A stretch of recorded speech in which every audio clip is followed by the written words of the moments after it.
ஒரு husband wife 2 பேர் போறாங்க. குடுக்க ஒரு பொண்ணு போகுது. உங்க ஹஸ்பண்ட் வந்து அதை பார்த்துட்டு இருக்கான். இவ தட்டுறான். நம்ம இது இப்படி பண்ணிருக்கவே கூடாது. ஒன்ஸ் ஒரு கிராக் விழுந்துருச்சுனாவே அது சரியா வராது. உலகம் பூரா ஒரே மாதிரி தான் இருக்கு. சமீபத்துல வந்து நிறைய டைவர்ஸ் இன் சினி இண்டஸ்ட்ரி. இது எல்லா இடத்துலயும் நடக்குது, இந்த இண்டஸ்ட்ரியில மட்டும் இல்ல. பட் ஃபோக்கஸ் அண்ட் அட்டென்ஷன் வந்து இங்க அதிகமா இருக்கிறதுனால இது பெரிய பேசு பொருள் ஆகுது. அண்ட் நிறைய ஆதங்கங்களும் இருக்கு. முக்கியமான பேர் வந்து பிரியும் போது நிறைய ஆதங்கம் இருக்கு. இதை நீங்க எப்படி பாக்குறீங்க? அதை பாக்குறதே இல்லை, பார்த்து பிரயோஜனம் கிடையாது. அது 2 மனசு சம்பந்தப்பட்ட ஒரு விஷயம் வந்து அது என்னைக்கு வேணும். ஆக்சுவலா கான்ஃபிளிக்ட் பிட்வீன் 2 பர்சன்ஸ்ன்றதை மீறி நல்லா கவனிச்சு பார்த்தீங்கன்னா கான்ஃபிளிக்ட் வந்து எனக்குள்ளேயே வரும், உங்களுக்குள்ளேயே வரும். நேற்று நம்ம செஞ்ச ஒரு விஷயம் வந்து தப்புன்னு இன்னைக்கு காலையில தெரியும் நமக்கு.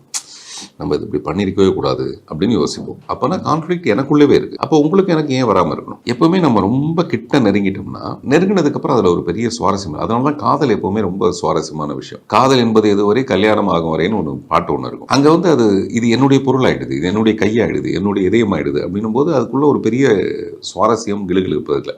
எவ்வளவு வருஷம் கழிச்சு இப்போ கூட ஃபாரின்ல பாத்தீங்கன்னா ஒரு ஹஸ்பண்ட் ஒய்ஃப் 2 பேர் போறாங்க. குடுக்க ஒரு பொண்ணு போகுது. உங்க ஹஸ்பண்ட் வந்து அதை பார்த்துட்டு இருக்கான். இவ தட்டுறான் அப்படின்னு தட்டுறான். அப்ப நான் நினைக்கிறேன் இந்த ஃபாரினர்ஸ்க்கெல்லாம் அந்த உடம்பு செக்ஸ் எல்லாமே மாறி போயிருக்கும், புரிஞ்சு போயிருக்கும். அப்போ கூட அவங்களுக்கு இது இருக்கா? புரியுதா? ஒரு ஆணுக்கு பெண்ணும் பெண்ணுக்கு ஆணும் நம்மள மாதிரி அவ்வளவு பெரிய பிரச்சனை இல்லை அவங்களுக்கு அப்படின்னு நான் நினைச்சிட்டு இருக்கேன். அப்படியே அந்த ஒய்ஃப் வந்து அவன் பாக்குறத ஒரு தட்டு தட்டுறான். விமன் இல்ல, மென்னும் அப்படித்தானே இருக்கான். மென்னும் அப்படித்தானே இருக்கா. அவன் வந்து பெண் அளவுக்கு அவ்வளவு மென்மையா இல்லை, ஆனா அவனை மென்னுன்னு சொல்றோம்.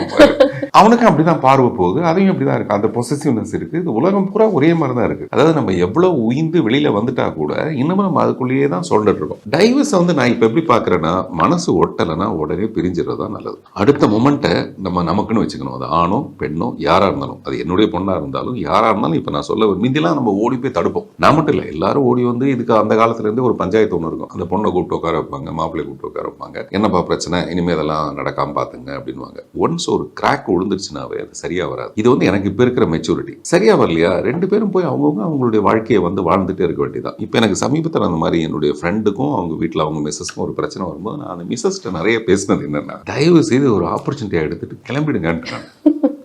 கிளம்பிடுங்க, நடந்து போங்க, அப்படி போங்க.